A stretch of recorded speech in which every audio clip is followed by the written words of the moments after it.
This conference will now be recorded. Hello everyone. So welcome to the MRCOG Part 2 course. This is by the MRCOG help and this session is particularly meant for those candidates who has just passed out Part 1. First of all, many congratulations for clearing out Part 1 so efficiently, so nicely. Now you are into the Part 2, which is very different from the Part 1. So it is considered to be the toughest step of the MRCOG, but actually it is not the toughest, but you actually have to do a smart study about it. So if you do smartly, then it becomes easier. And with guidance, it is much more easy, because otherwise there is a ocean of knowledge, ocean of things which you have to study. So you have to actually find out what actually you need to study. So that is why we help in that way. For now, this is an introductory session. How about the Part 2 exam is, what all you have to study in the Part 2. Another important thing is that you should know the right sources, because if you are driving in a wrong direction, you are liable to reach at a destination where you were not actually started with.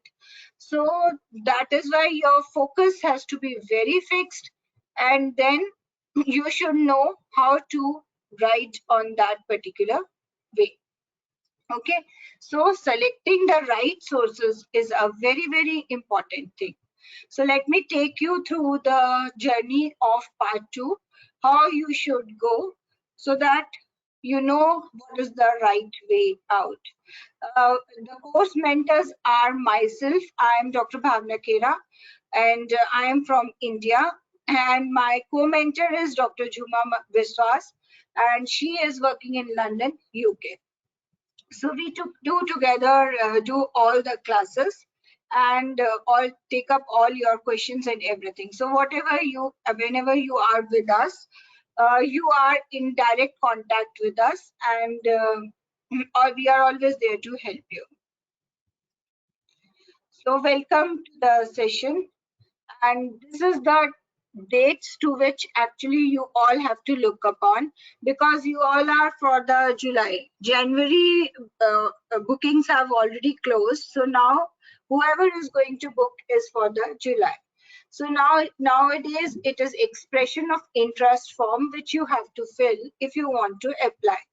So 10th January is the last, 9th March is the last date to fill the expression of interest form. So fill it before that, okay?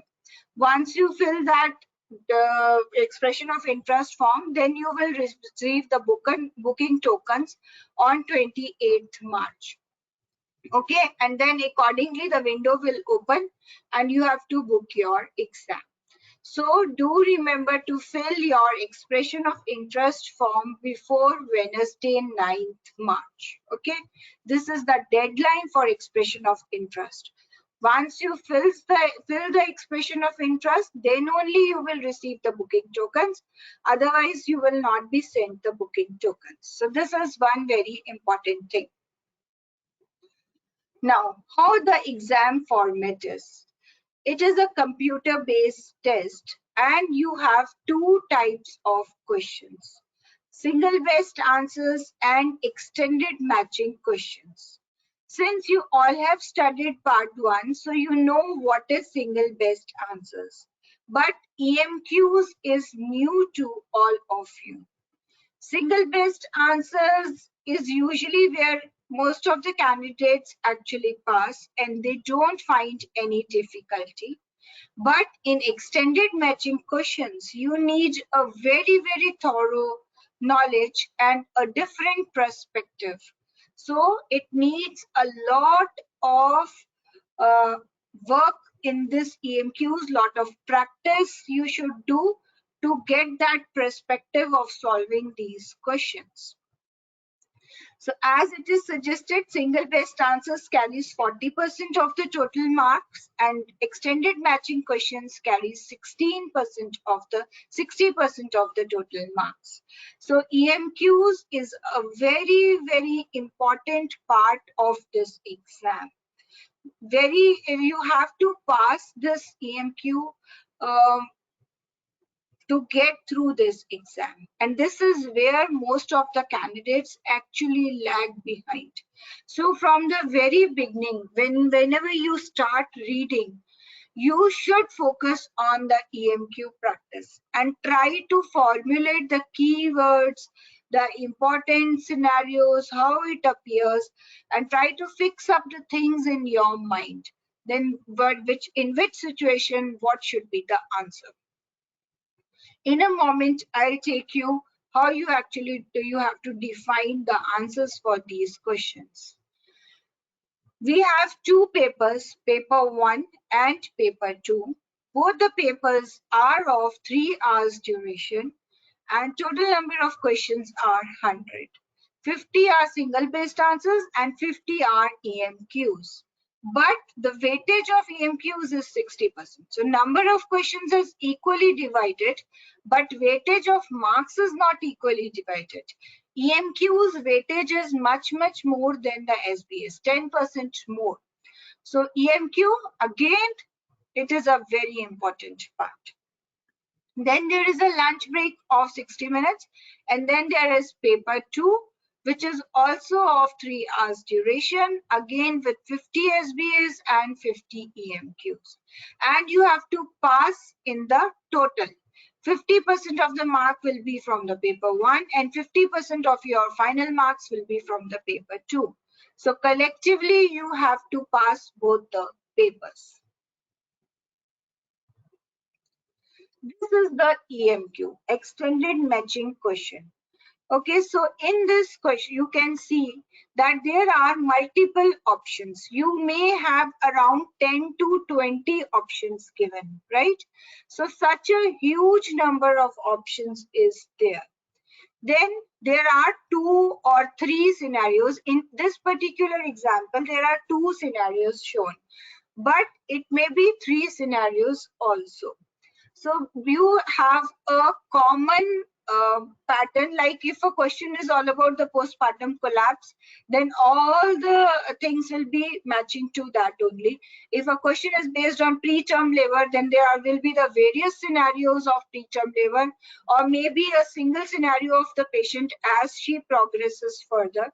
So such type of scenarios, one common topic, and questions are linked to that particular topic, and you have common options for these all questions.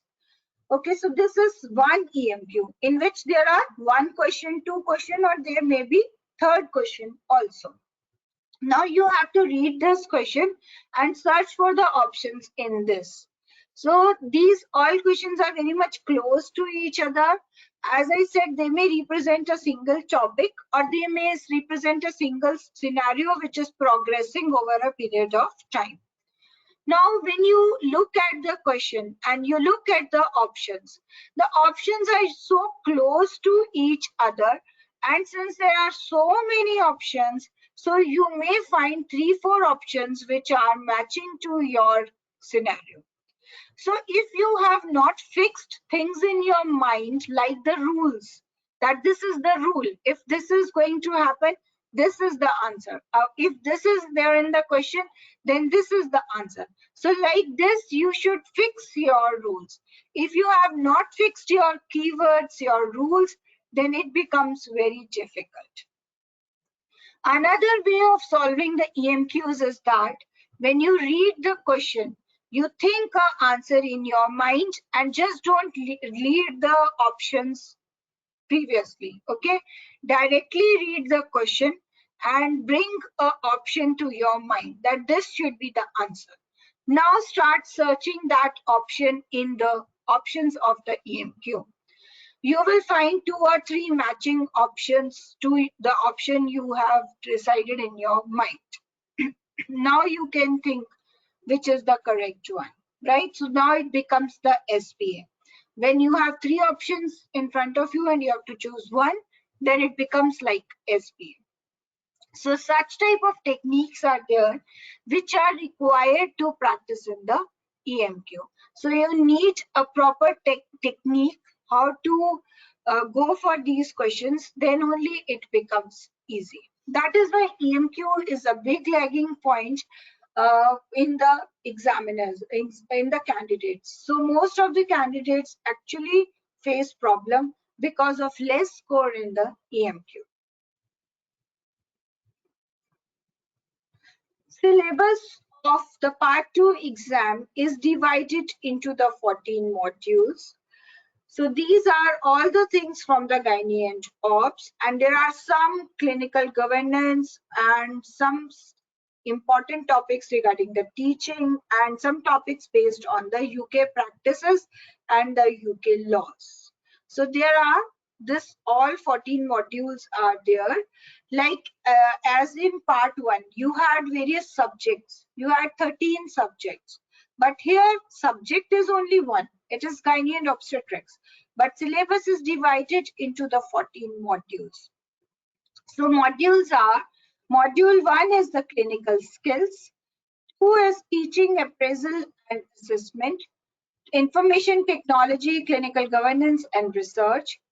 5th is your core surgical skills, post-operative care, surgical procedures, ANC, maternal medicine, management of labor and delivery is one module, postpartum problems, gynecological problems, subfertility, sexual and reproductive health, early pregnancy care, gynecological oncology, and urogyne and pelvic floor problems. So these all modules you have to cover one by one as we go ahead.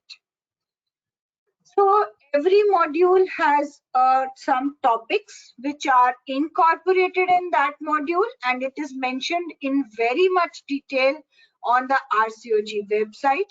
I'm not going into that much detail because when we start studying, we'll give you the leaflets for all the modules, like what all has to be covered in this module.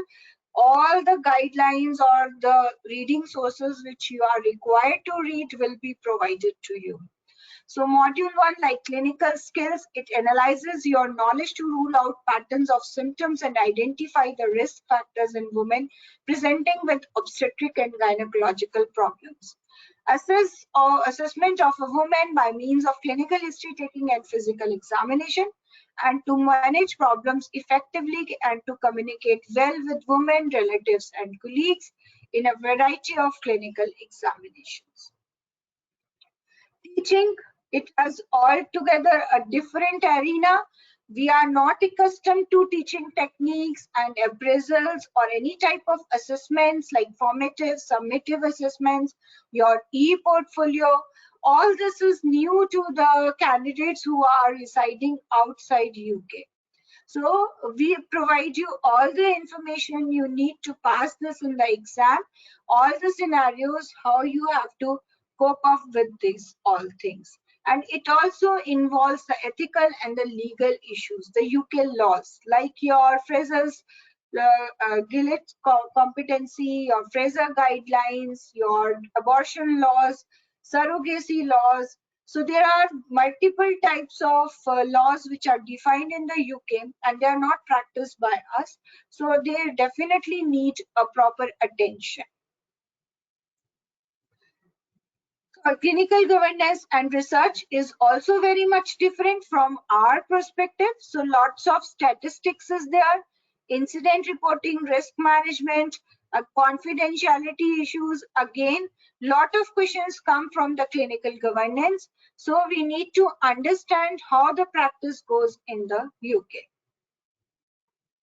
Core surgical skills and surgical procedures. So starting from the consent advice, your hysteroscopy and laparoscopy, catheter use, cesarean section, NICE guidelines, cesarean section in second stage, third, fourth degree perineal tears, MVA, hysterectomy, abdominal incisions, enhanced recovery pathway, Bartholin cyst, abscess, sterilization, surgical management of miscarriage, minor cervical procedures, laparotomy for ectopic procedures, pregnancy and ovarian cystectomy, excision of the vulval lesion. So like this, we have a list of topics. So your homework becomes easy when we give you the list of topics and from the source where you have to read. Like everywhere it is mentioned. When you are reading the consent, you have to read it from the RCOG consent advice. When I say hysteroscopy and laparoscopy, I have mentioned here the GTG. So you know that this is to be read by from the GTG. When I say you have to read in catheter use in gynae practice, this is a TOG article. So actually, you actually spare a lot of time, save a lot of time, because once you have this ready, you know what is the source. And then when we take the session for this particular module, we will be covering in summary about these talk articles, all NICE guidelines and all GTGs related to this particular module. So if you have a summary in your hand, you know what is the correct source of study. So that's why it becomes very easy for you, and you can save a lot of time in searching the things. And we really save you from going on to the different path where actually, because I have literally seen the candidates who have been studying for 1 year or 1.5 years appeared in the exam twice or thrice, and later on when they come to us or they talk to us, we come to know that they have been following absolutely wrong guidelines which were not required, because RCOG only wants those answers which are mentioned in the RCOG guidelines. If you are following ASHRAE or you are following Australian guidelines or New Zealand guidelines, you are not going to be correct for the RCOG. RCOG will only take up the other guideline if it has been mentioned on the RCOG web page. Like if you put up that laparoscopy guideline, you go and search in the RCOG homepage, and if it is written that the guideline, the ASHRAE guideline is being followed, then only they will follow the other guideline, otherwise not. Like it is in the isoimmunization guideline. RCOG does not have its own guideline. It is the British Hematological Society guideline which is to be followed for the RH isoimmunization.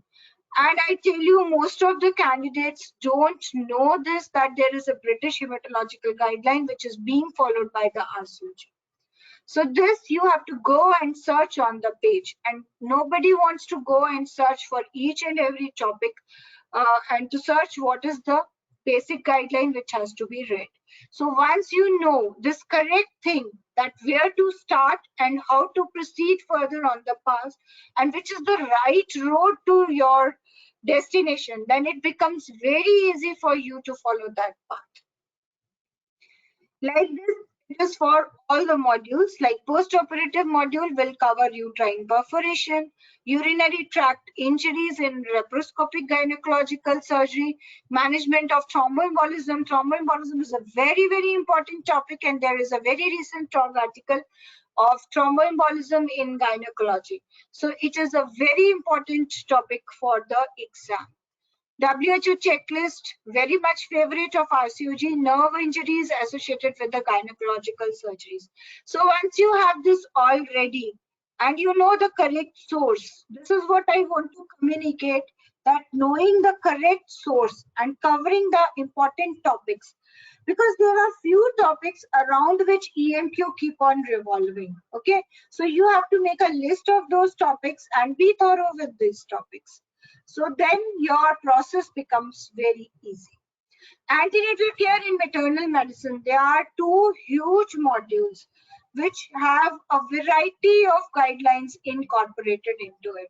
You can see the long list here: amniocentesis, CVS, placenta previa, placenta accreta, vasa previa, antepartum hemorrhage, intrauterine growth restriction, female genital mutilation, IUFD, reduced fetal movements, monochorionic twin pregnancy, breast carcinoma in pregnancy, antenatal care, NICE guidelines, diabetes in pregnancy, hypertension in pregnancy, multiple pregnancy, preterm labor, and PROM.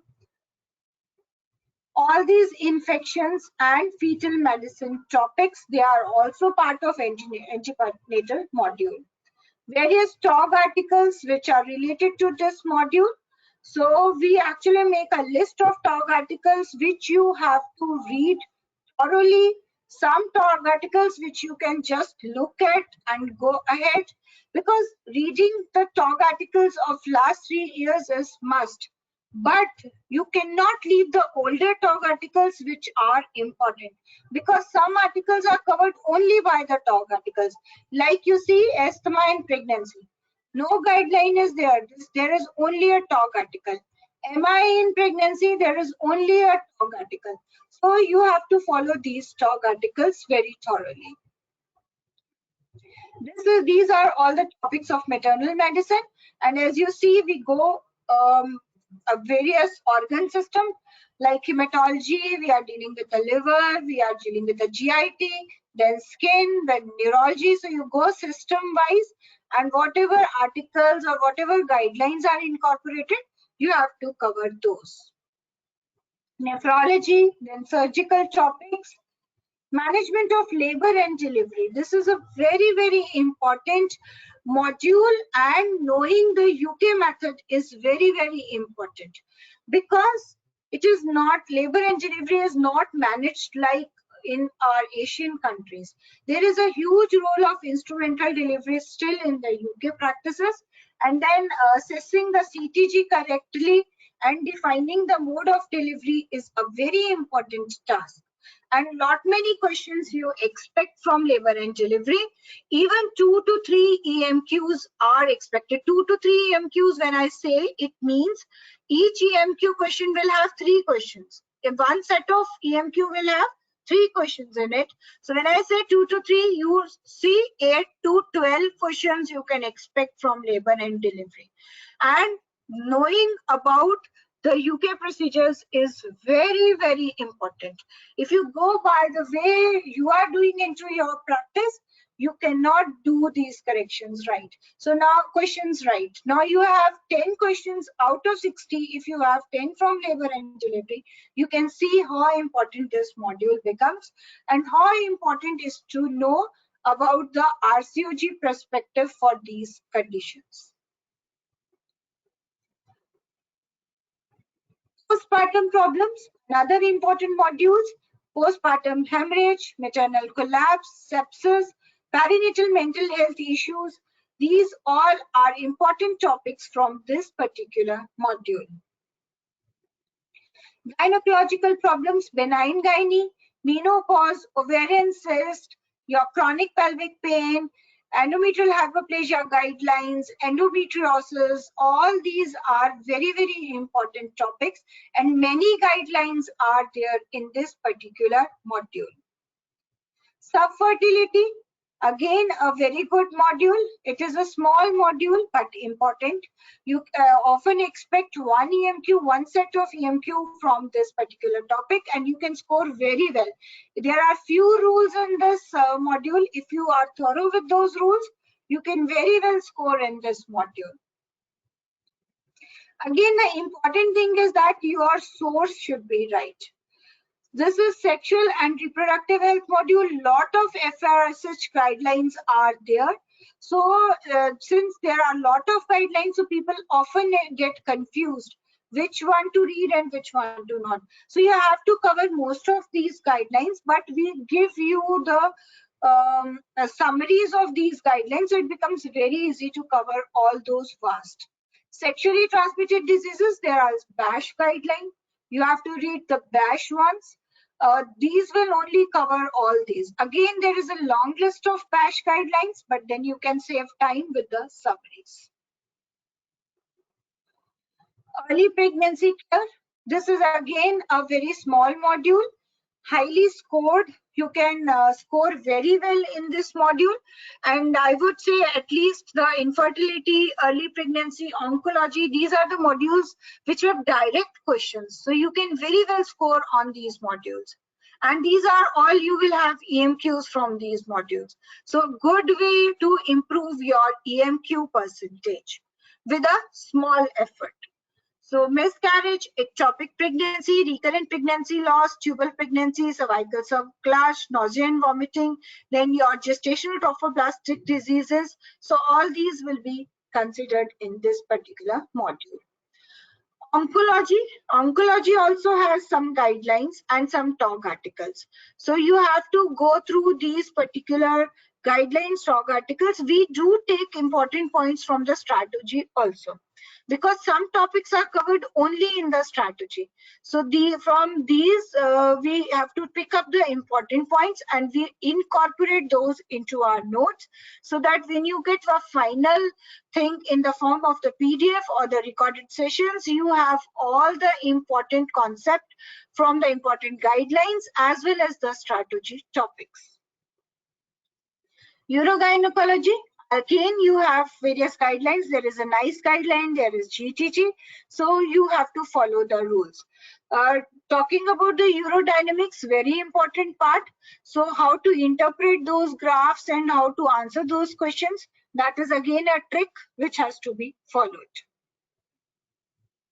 Now, these are the various sources of study.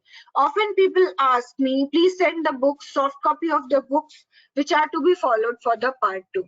So very important to note that there are no books for part 2.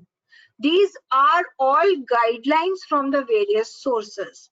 You can just go on the Google and put green chalk guideline on gestational trophoblastic diseases. That will come immediately on your first page and you can download the guideline from there. It is free of cost. You can also log in through your RCOG homepage into your account, and there also you can type in search the green chalk guidelines or scientific impact papers. So they are all free of cost. You don't have to pay anything for it, and you can download all the guidelines from there. And it is always good to get it from the net. For our course group students, we download and we put those in the course group for their benefit. But whoever wants to search on their own, they can easily search. And I see many times people asking on the groups, can I get a compilation of all guidelines? There are some booklets or some has been produced which have compilation of the guidelines. But I would suggest don't follow these compilations. Go and search guideline on your own. Why? Because guidelines are being updated. Okay, so maybe that compilation was done in 2017 or in 2018, and you have an old compilation in your hand, and looking at a compilation, you are just going and reading it, and then in exam, because the guideline was updated, so answer is different. So always look for the new guideline. So best way to look for the new guideline is go and write on the Google and search it, or go on your RCOG homepage in your account, and from there you can search. Whatever guidelines we provide in the group are all the recent ones, so you can always take the advantage of that. Okay, so this is the way you are going to search the guidelines. Green chalk guidelines are the RCOG guidelines. NICE guidelines are produced by the NICE. There are some topics which are to be covered from the NICE guidelines only, like your early pregnancy and miscarriage, ectopic pregnancy, then your diabetes, then your hypertension, premature labor, endometriosis is a NICE guideline. So in these topics, you have to follow the NICE guidelines, okay? Even if like in ectopic pregnancy, you have a NICE guideline, you also have a green chalk guideline. But your EMQs are more focused when you have used the NICE guidelines to answer the questions of the EMQ. Okay, their answers are more directed towards the NICE guidelines. So NICE guidelines are very, very important for the EMQs. And it is very important to remember these guidelines step by step. Talk articles are not available free of cost. They are when you actually subscribe, then you get the talk articles. But Many talk articles are being posted in the groups. You don't have to subscribe particularly for it. You will be provided the talk articles. We do provide to our students, and otherwise also they are available in various groups. So you just need to search and read and do that. And the older talk articles are also very important. Some topics, as I said, have been covered in the talk articles only. Last year's talk is the must to read. SIP, this is the scientific impact papers. They are published by the RCOG on particular topics. Okay, so you have to read these scientific impact papers, some impact papers which are important. So all the impact papers you obviously cannot read. There are many impact papers, so it is not possible to read those impact papers, but at least the recent ones and few which are important. So that should be read at least. So now recently a new scientific impact paper has been published on the risk reducing salpingectomy and surgery. So this new paper has become the important one. FSRH guidelines, which is Faculty of Sexual and Reproductive Healthcare. This carries a lot of guidelines, detailed guidelines for your contraception topics. Contraception topics is a very, very important topic for the exam. There are many guidelines, all types of contraceptive measures, emergency contraception, postpartum contraception. So it becomes very difficult for the candidates to read on its own. But if you are reading on its own, go through at least the highlighted points, the dark points, at least go through them, and the tables and the charts in these guidelines. Those who are with us, we provide you the summaries of these guidelines so you can easily go through that. Nice LARC guideline is also there, long-acting reversible contraception, which is again a good source for the contraception questions. Then there is a BASH guideline, British Association for Sexual Health and HIV. So there you have the guidelines for all the infections, chlamydia, gonorrhea, syphilis, all are covered in this. Syphilis, you have a recent article also. So you have to keep on correlating the things, what is coming new. So always you have to be very much particular about it. Now what I'm going to tell you is that how to read the guideline.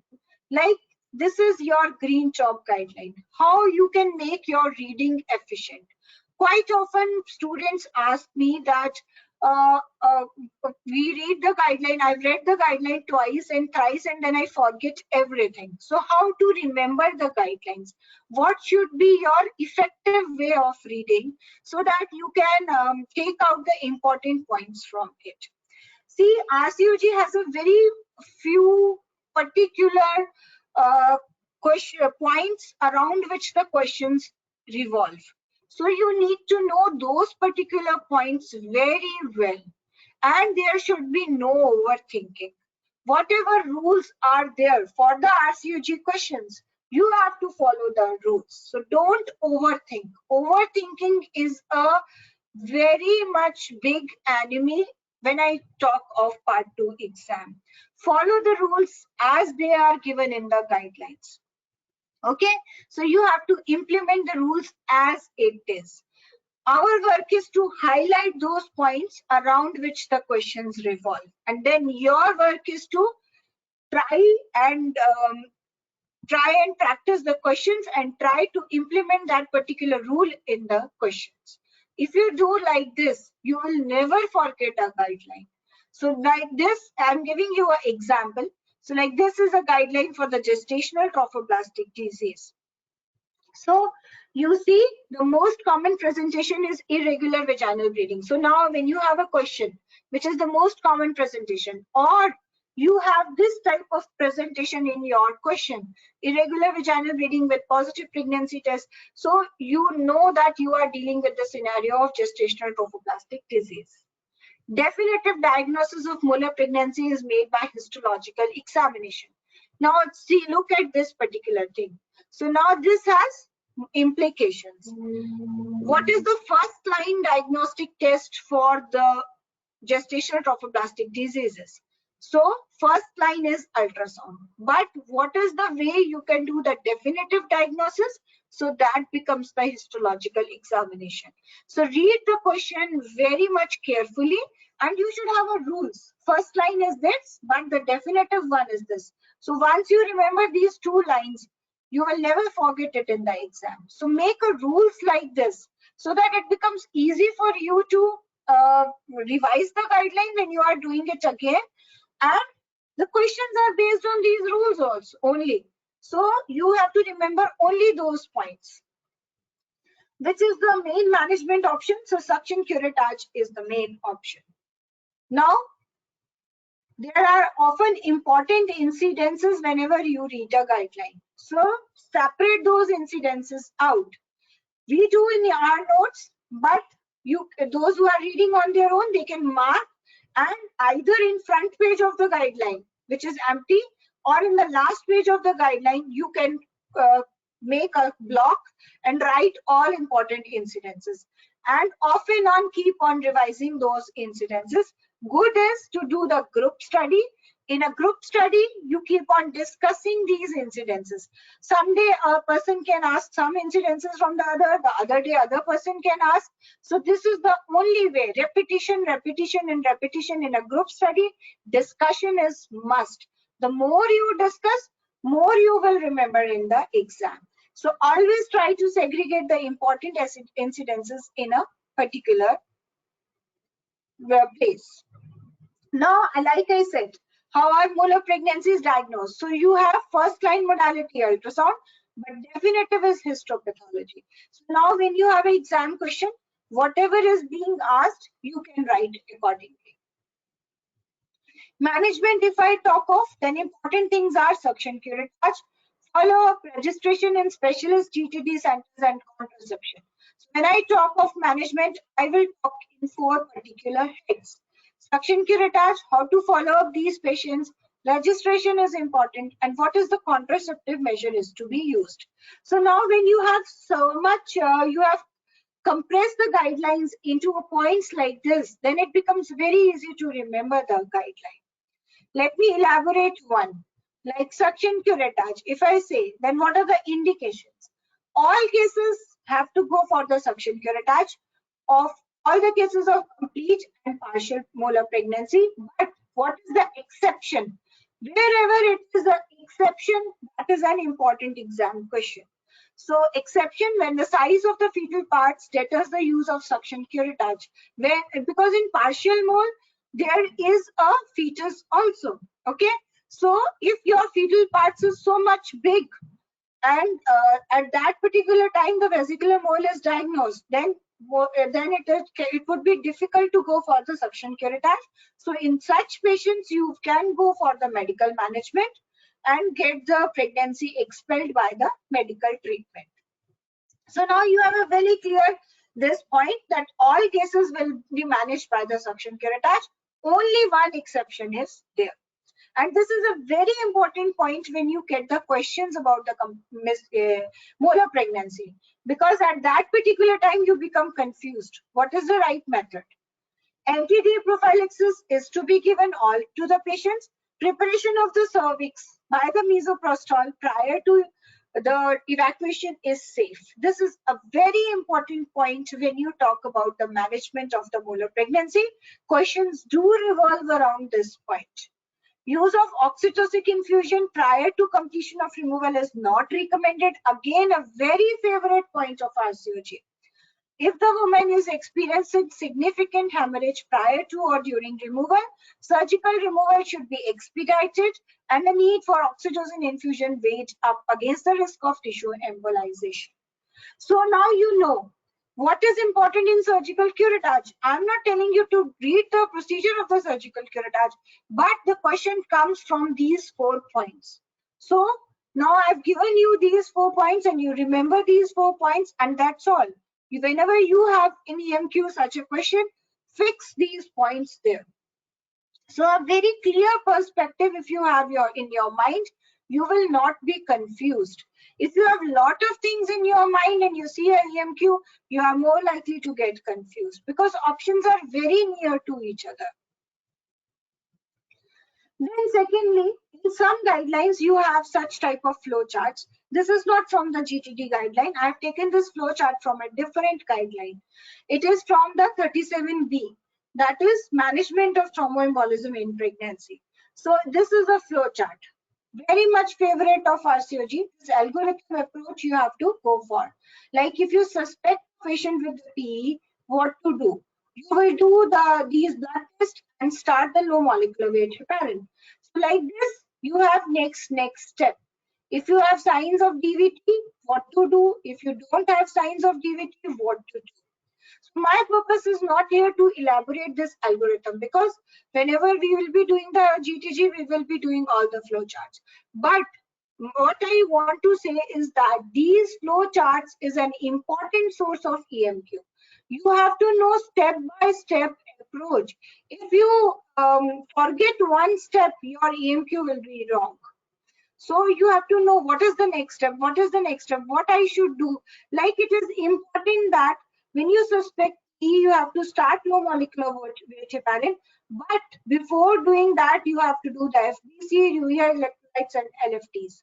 Now, if you forget this and immediately jump on to commence low molecular weight heparin, then your question will be wrong. You have to start the comments low molecular weight heparin, but what has to be done prior to that? You have to check blood counts. This is patient safety because you have to check all this and then you can give the low molecular weight heparin. So you cannot miss this important point. So these all things need to be highlighted. And I would say whenever there are any algorithms or charts, particularly at the back of the GTG, they have appendix. In that they put important charts. So please go through with these charts very thoroughly, word by word. Sometimes it's just a difference of and or which makes a difference. Like if you are talking of SGA questions, what all you are going to look into in the ultrasound scan. So there may be a question that you will look for the AFI, you will look for the estimated fetal weight. So there could be AFI and estimated fetal weight, or it is AFI or estimated fetal weight. Okay, you understand the difference? And means you are going to look for both, and or means either you will look for AFI or you will look for the estimated fetal weight.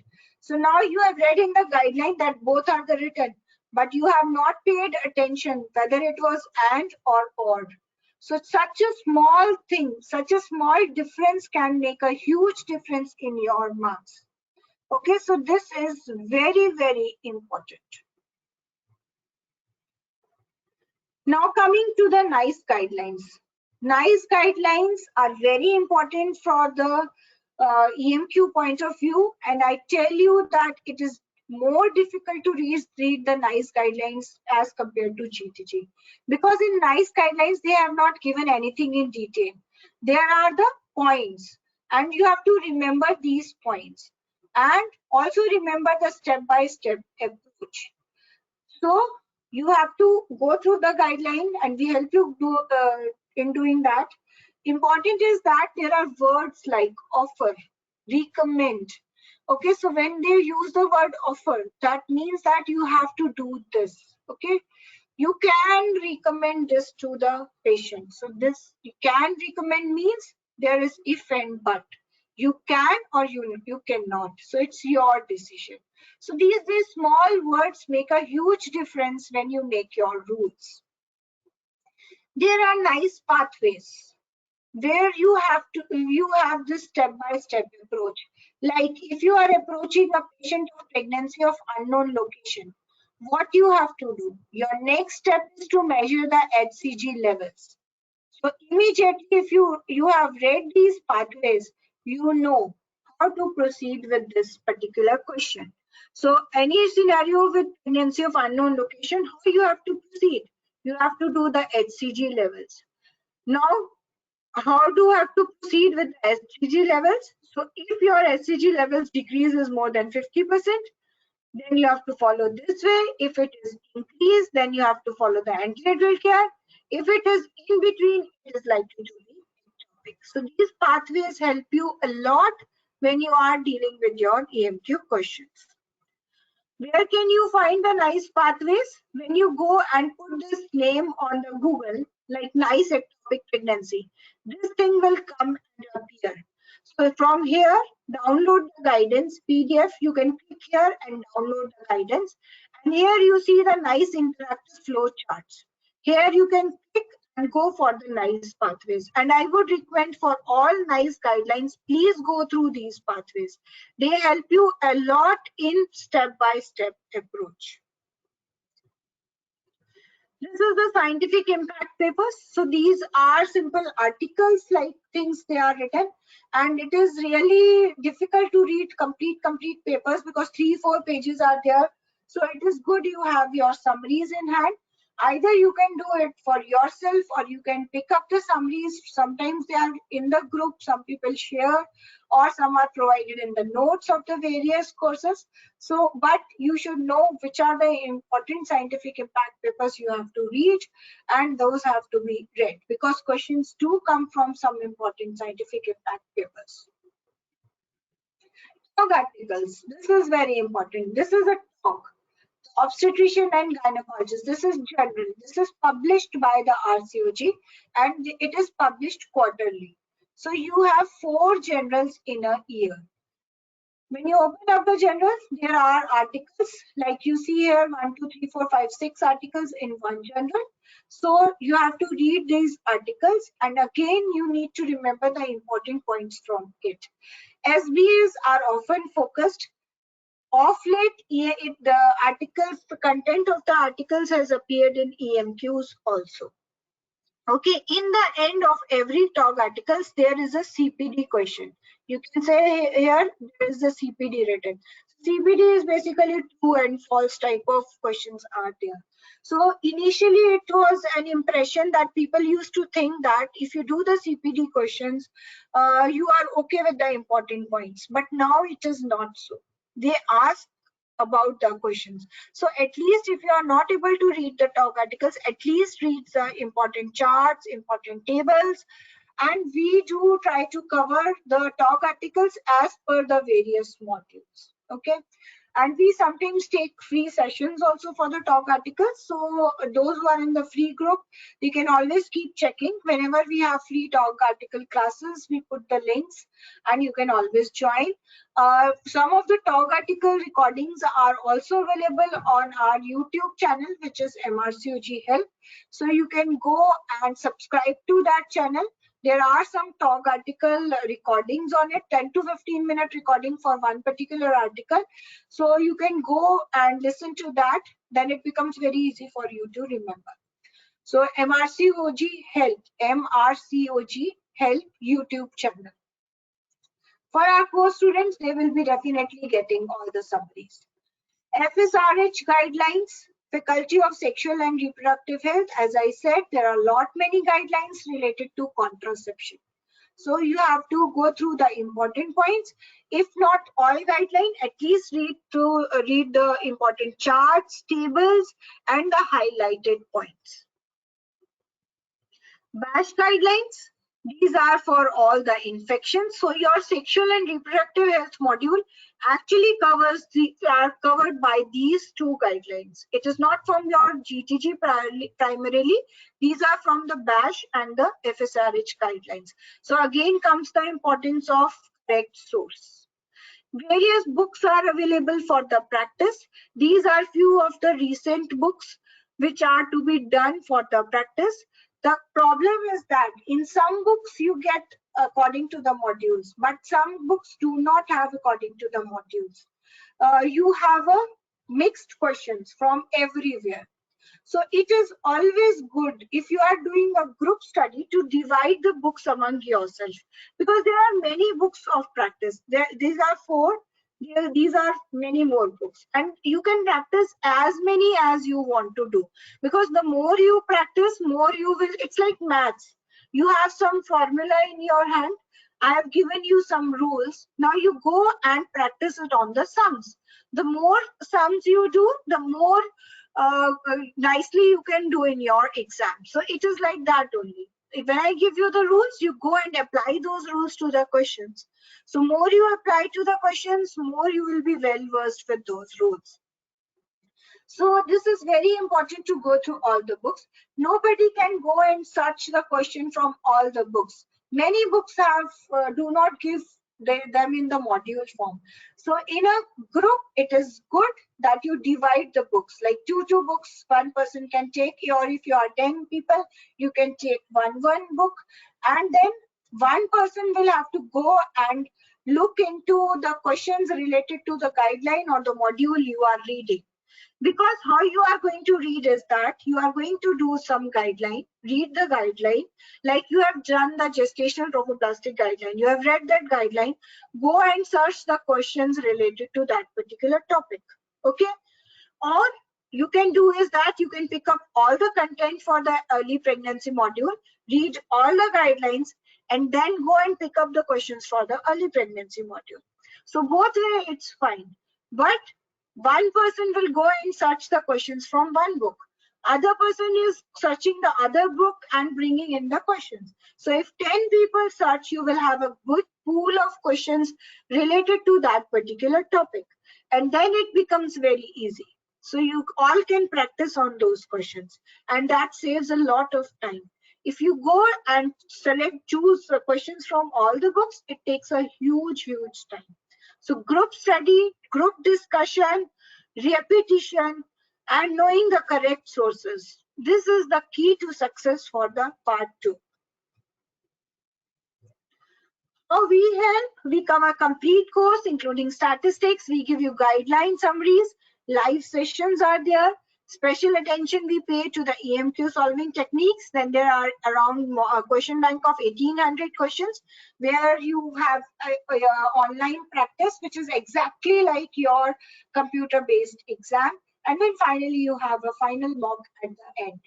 Previous paper questions we try to discuss completely. Personal attention, interactive sessions are there. So everything you need is here. So let's do it now. So you can do happy reading with the MRCOG help.